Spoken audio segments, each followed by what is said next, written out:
Ang ating susunod na aralin ay Math, nalalaman ang araw at buwan ng taon gamit ang kalendaryo. Ano-anong mga impormasyon ang makikita sa kalendaryo? Nakakita ka na ba ng kalendaryo?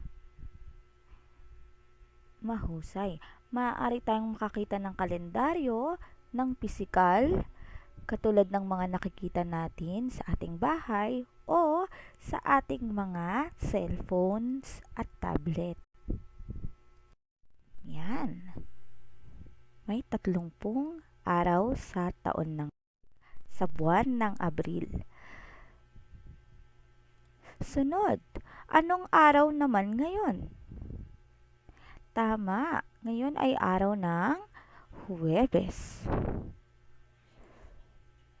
Ikailang araw sa buwan ng Abril ang araw ngayon? Tama muli, ito ay ika-4. Anong taon naman ngayon? Mahusay, ngayon ay 2024 o 2024.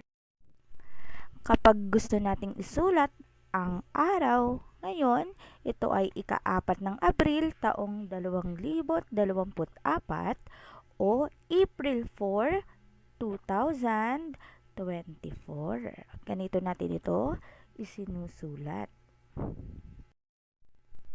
Sa iyong notebook, isulat natin ang tandaan.